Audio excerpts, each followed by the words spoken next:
Hello, bestie. It's Coco, your divine oracle. How are you? I hope you're doing so well. What? Oh, that's a lot of cards. All right. Let's call in the angels, the deities of light, all that call on us to be our best versions of ourselves. Ooh, you're getting star energy, Queen of Pentacles. There's a story here, but you're getting the star and the Queen of Pentacles wanting to jump out. So there could be an influx, sudden fame, I'm hearing, or even like something unexpected. We're also getting the world and the 10 of swords. This is really funny because it's like, I'm hearing, it's like you could be in a position right now where like you're afraid. It just feels as if like you're in a time of waiting. Things could be falling apart, and it's almost as if like you just don't know. There's uncertainty. You don't know what's coming next for you, and it could be giving you nightmares. You could be having bad dreams, trouble sleeping. But there's something on its way to you. Unexpected fame. For some of you, I'm hearing and seeing like okay. As problematic as this person is, like J.K. Rowling, like I just remember when Harry Potter would come out, like I'm an old man, and I remember when the Harry Potter books would come out, how much of like fanfare. I remember, let me just say this. I did not grow up reading Harry Potter. I read, fun fact, at my first job. Oh my God, I'm gonna expose myself. So not my first job. When I was in college, I worked at Forever 21, and like, if you ever worked at Forever 21, you know, it's kids managing children. And I remember like every hour I would like go, and cause I was in the sales associate, I was like one of the visual people. So I would just have to like put stuff on the floor and do the mannequins and stuff. So when it would be super busy, like nobody knows where you are. And also like, you could just do whatever you want. So every hour for like 10 minutes, I would literally just go to the bathroom, and I had the entire Harry Potter series on my phone, and I would like read, and it would be like, oh my God, like for like, I read like the whole series doing that. But like, oh my, like what I'm seeing is, it's like, I remember watching a documentary with J.K. Rowling in it, and she was talking about how like, went to one of her first book signings or whatever, like after the books blew up.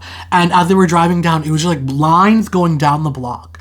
And she was like, oh, is there like a concert? Is there a celebrity? Like, what is here? Like, oh, everyone's on the street. They're going to this event. No one's going to come to my book signing. And her publisher was like, nah, girl, they're all here for you. Like, they're all here, but British. No, girl, they're all here for you. There's an energy of like play, you needing to play. And it's like, for a lot of you who are watching this fame that is coming through, it is your play. Digest your past. This is like a long time coming. The energy, the butterfly coming through here it's like there's a maturity that has occurred. It's like maturing of your skills, maturing of your point of view. 333 just happened on the clock. Maturity of your point of view, maturing of your perspective. Or you want to hear something crazy about butterflies? So when the caterpillar becomes the butterfly and enters the cocoon, did you know caterpillars actually have, it's like, I forget what it's called, but in their DNA, it is the blueprint of the butterfly. That when the caterpillar is a caterpillar, its DNA knows once it enters the chrysalis stage, it's going to become a butterfly. It's going to decompose, or not decompose, but like restructure its DNA and turn itself into a butterfly. And it's like, that's what's coming through here. This fame, this success, this money, this wealth that is coming your way has been like ingrained in your DNA. I'm literally hearing it was like written by the hand of God. That like this was always your destiny and your fate. And so every trial and tribulation, every hardship you experienced is to get you to this point and to get you to this moment. It feels like this was very clear cut. The bottom of the deck, I'm going to put that right there. Ace of Cups, opportunity overflowing. Ooh, look at that. Ooh, shiny. A shining opportunity. uh, it's just like the covenant. It's like that glorious rainbow holographic, and it's like rainbows, the covenant of God, right? Like when after the great flood, and I don't want. It's not Moses. Who was in the ark? But he released the doves and then a rainbow, and it was like the covenant of God. Rain stopped. Noah. Wow, what a journey. Okay, but springing forth of new opportunity, and with that card was in the bottom of the deck. So this energy that's coming forward this has always been your foundation. This is a confirmation. Even if like this is something where it just feels as if like it's like you just feel so called to do it, and it's the love of the game that keeps you going. It's like for writing, right? Like if you're a writer, it's just like you're always working at your craft, and it's like nobody can tell you you're doing it right and wrong. It's like you fall in love with the process. You fall in love with the creation of it, and it just feels so effortless. And it's almost as if like if you had all the money in the world, you would just sit and craft whatever it is, you know what I mean? Like you would just do it more intently, versus it feels as if like, this is not a dig or anything, but it just feels as if like you've done this work just to get something done, but it's gonna open the door for you to really like dive in and like be wholehearted. Okay. So, I'm reading this all at once. It's like there's been a balancing occurring. So we are getting, I don't want you to be afraid of this Three of Swords, which is the card of heartbreak, but it's coming through as like past energy. It is you finding balance with the heartbreak and the devastation, the loss, all of those things that never worked out for you created new opportunities. It made you kind of like look at things like through different perspective, or change the way you process and the way you operate. And it's like, there is something like Adele. Adele was able to write these beautiful songs from heartbreak. That's what I'm seeing with you, is you're an alchemist, and you're alchemizing, you're transforming, you're able to like process your emotions and transform pain, hardship, suffering, and like literally bring forth gold. But it is through your transformation, your transformative process. It's in your DNA. You're the empress, you're the goddess, you're the creator, that literally like the wheat is growing at your feet. Sustenance, abundance, a beautiful, bountiful harvest. And it's just, the process is so intuitive to who you are. You're like, you change in the game. It's like, you're gonna be the GOAT. Your attention to detail, the way you do it so differently, it's like you gotta know the rules to break them, but the way you move so differently than anybody else is the magic in which is you. It's been a process. And so it's like,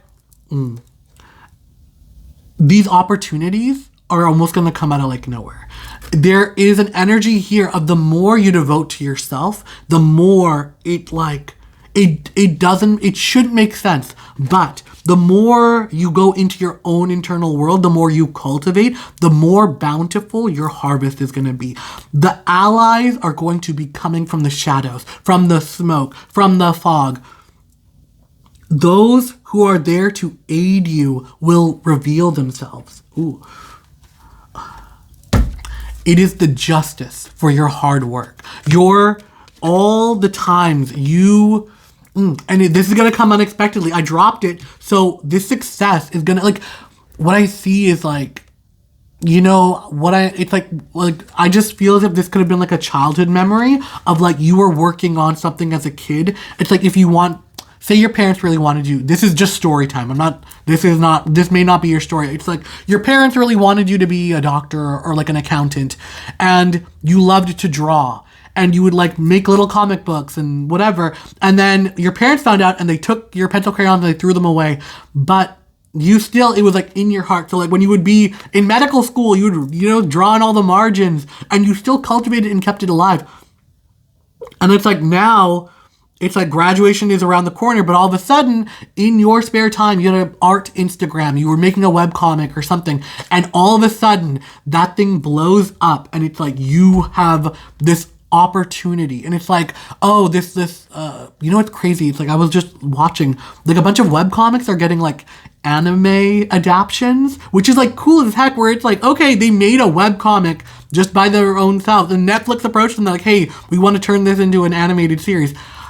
Yeah, like that's the energy where it's like you just made it and all of a sudden a big studio shows up and they're like, hey, you wrote this book, like why am I saying heated rivalry? Heated rivalry, you made heated rivalry. And it's like no offense to the lady, but like she wrote those books how long ago, and like now it's all coming to like her franchise is blowing up, girl. So there is that beautiful energy of like you are receiving your flowers.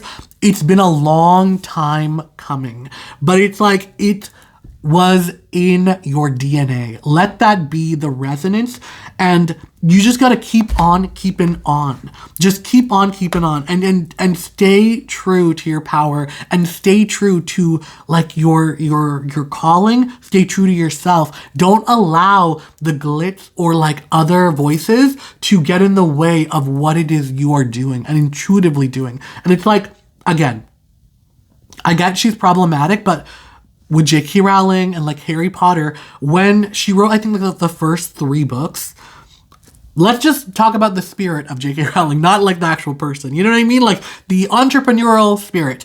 Let's just look at the good and not the bad.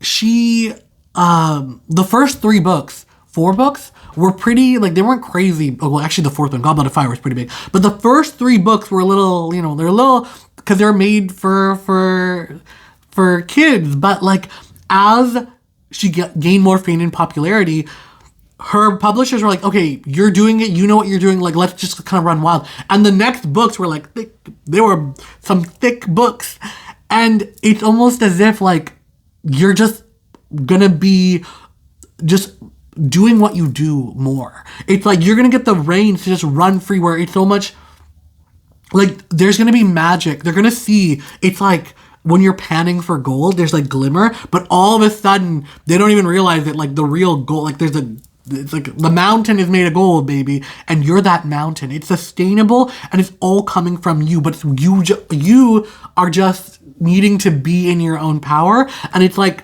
that energy of transforming pain into gold. There's this like, you are the golden goose, what I'm seeing from this energy. But the keys you got to know, if this reading is for you, it was always you. It was always in your DNA. It's almost as if like, even if like, say you had $1 million, you'd still be doing it, right? There would be nothing stopping you from doing this thing, because it's just the love of it, the love of the game. You get into the nitty gritty, you fall in love with the process, and you lose yourself in it. Okay, let's thank all the deities and the spirits and the angels for being here. All right, love you so much, bestie. Thank you for watching this video, and until next time, bye.